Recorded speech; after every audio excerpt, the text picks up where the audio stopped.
Well, I don't know how I'm gonna follow that up. That's pretty good. I'll be a lot shorter though. Don't worry. His is 12 pages. Mine's 4. Yep. All right. Well, good evening, Brook Hill faculty, staff, parents, family, friends, and the Brook Hill School graduating class of 2016. I know we're all tired of hearing my dad give speeches, and now his son is about to give one, but just one last time. Anyway, here's my speech. If life is represented by the days of the week, the first day, Monday, being birth and preschool, and the following Sunday being retirement, this senior year of high school has been the evening hours of Tuesday. Tuesday was an extremely full day. We awoke grabbing our cartoon lunchboxes and backpacks, excited about beginning kindergarten, and tonight we will fall into bed, dropping our high school graduation cap, gown, and diplomas onto the floor. Wednesday is the college years, the hump day, before entrance into the real world, which consists of the remaining days of the week.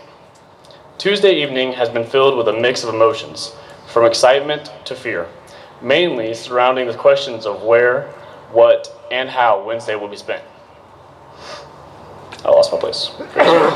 We have been given this amazing gift of Tuesday to prepare us for Wednesday, because obviously these 2 days will greatly impact Thursday through Sunday.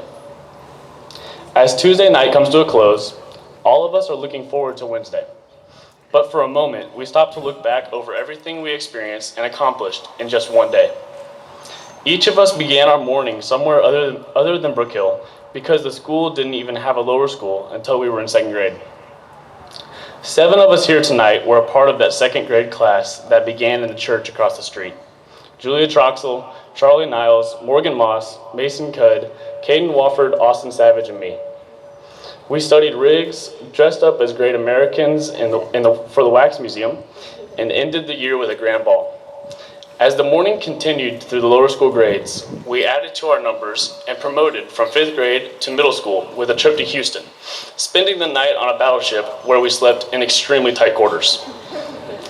Middle school was a big transition as we each began to find ourselves, and our gifts were affirmed and our potential challenged, especially while diagramming sentences in Mrs. Bunn's humanities class. The middle of the day moved into afternoon with a spark trip to Washington, D.C. in 8th grade, and watching our classmates show off their dance moves on the harbor cruise. The sun was high and hot in the afternoon as our high school years began, which were full and intense as we became more involved in the academics, the arts, and athletics.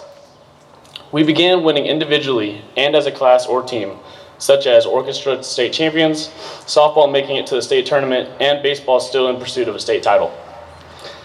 Our friendships grew, but at lunch we still sat in our groups, never even thinking about crossing over to have boys and girls sit together.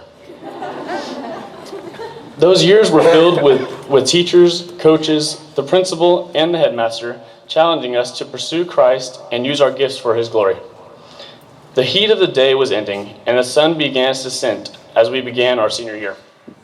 Like the sun, we too seemed to relax, preparing to close one day of life and begin another. We loosened up, each becoming more comfortable with ourselves and one another. We started Tuesday evening with our senior trip to Catalina Island, where we swam, hiked, worshiped, and rode on rocks, chosen carefully from the millions on the beach. We were challenged with a verse from 2 Timothy 1:7, "For God gave us a spirit not of fear, but of power and love and self-control." That trip impacted all of us as we made new friends with classmates we had been in school with for years. The year was full, fast, and furious as we tried to juggle the various things we had to do, such as apply to colleges, write essays, take hundreds of tests, practice sports and other extracurricular activities, and pray for God's clear plans regarding tomorrow, Wednesday. Coincidentally, we finished this senior year with the musical Fiddler on the Roof with Chipper Adams starring in the lead role. During one scene in the play, the parents, Tevye and his wife, sing Sunrise, Sunset, which aligns with this analogy of life being like the days of the week and how much has changed in one single day. They realize their children have grown up, and they ask themselves, is this the little girl I carried? Is this the little boy at play? I don't remember growing older. When did they? When did she get to be a beauty? When did he grow to be so tall? Wasn't it yesterday when they were small? Then the chorus sings, sunrise, sunset, sunrise, sunset. Swiftly fly the years, one season following another, laden with happiness and tears. Tevye and his wife become anxious and wonder if they have taught these children everything they need to know to be prepared for their future. What words of wisdom can I give them? How can I help to ease their way? Tonight, our parents, and even our teachers, are wondering the same things. I want to suggest that we, as the Brook Hill School class of 2016, have been given many words of wisdom that will help to ease our way. Many thanks tonight to our parents, our teachers, and our school. We have been very well prepared. We are ready for tomorrow.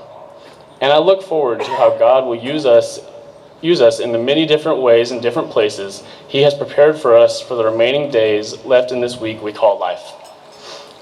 And I'm going to end the same way that my dad did. I didn't know that he was doing the same thing, but every night since I can remember, my dad has come into my room to bless me and give me a challenge and a charge.